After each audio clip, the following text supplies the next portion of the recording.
Hello students, in this lecture we are going to discuss CSAT 2022 question paper. So about myself, my name is Shashwat Chopra. I have been able to secure 150 marks in CSAT और हमने एक full flash CSAT का course भी launch किया है. इसे आप हमारी वेबसाइट thelearningkey.co.in पे विजिट करके फाइंड आउट कर सकते हैं. इसमें हमने सब कुछ कवर किया है, maths, English, reasoning, comprehension etcetera.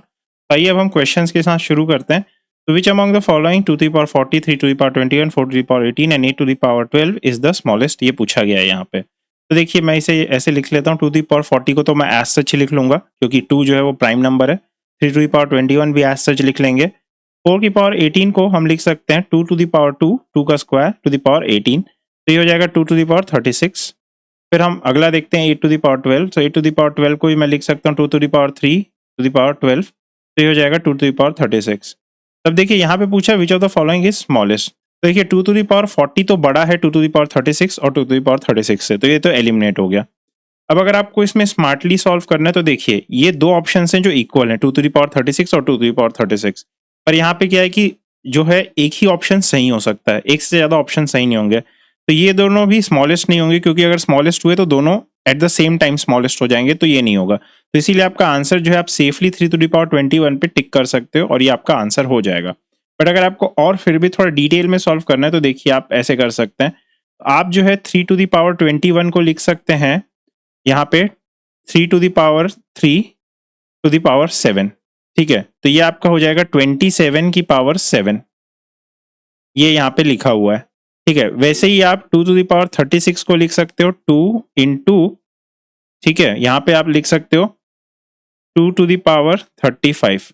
फिर 2 to the power 35 को आप लिखोगे तो मैं फिर से लिख रहा हूँ 2 into 2 to the power 5 to the power 7, तो ये आपका हो जाएगा 2 into 2 to the power 5 जो है वो 32 हो जाता है to the power 7.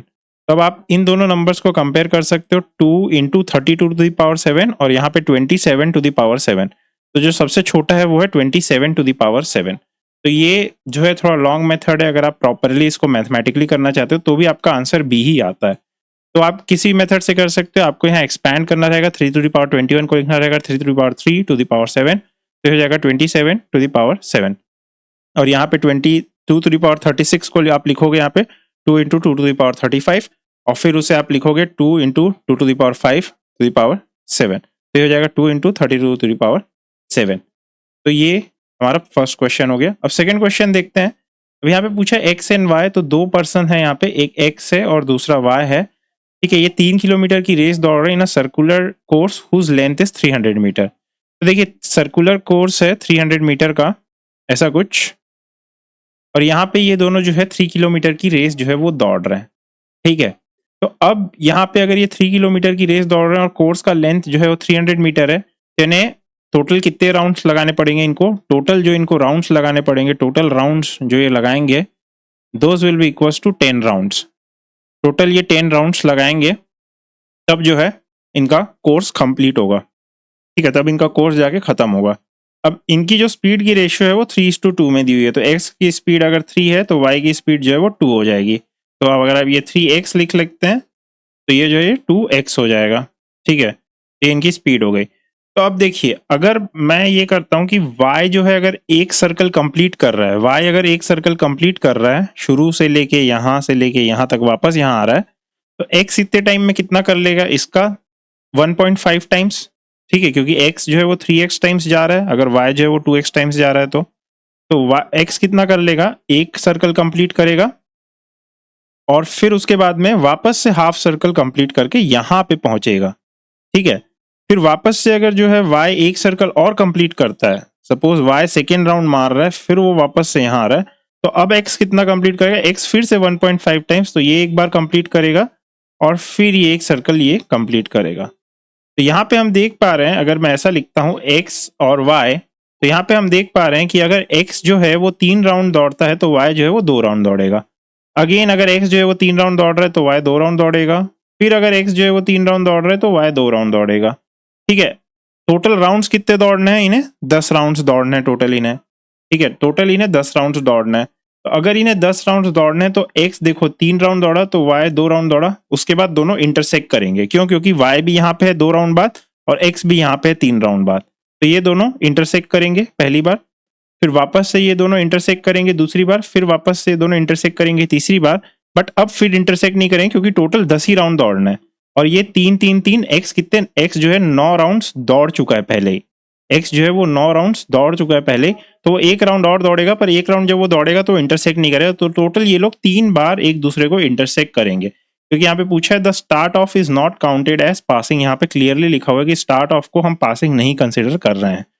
ठीक है, तो ये थोड़ा सा आपको लॉजिकली करना है। टोटल 10 राउंड्स ये दौड़ेंगे, ठीक है, 10 राउंड दौड़ेंगे, और उसमें जो है अगर y 2 राउंड दौड़ता है तो x जो है वो 3 राउंड दौड़ेगा, और उसके बाद दोनों वापस स्टार्टिंग पोजीशन पे आ जाएंगे। ठीक है, ये स्टार्टिंग पोजीशन पे आ जाता है y आफ्टर 2 राउंड्स और x भी आफ्टर 3 राउंड्स, तो दोनों सेम पोजीशन पे आ जाते हैं क्योंकि रेशियो 3:2 का है। तो आप अगर इसे ऐसे बना के करते हो तो काफी आसान होता है। ठीक है, नेक्स्ट क्वेश्चन देखते हैं। In a tournament of chess having 150 entrants, a player is eliminated whenever he loses a match. It is given that no match results in a tie और draw, how many matches are played in the entire tournament, ये पूछा गया। ठीक है, तो देखिए इसके पीछे ना हम लॉजिक पहले समझ लेते हैं। सपोज अगर 2 प्लेयर्स हैं, सपोज देयर आर 2 प्लेयर्स, तो कितने मैच होंगे, टोटल मैच होंगे एक मैच होगा दोनों के बीच।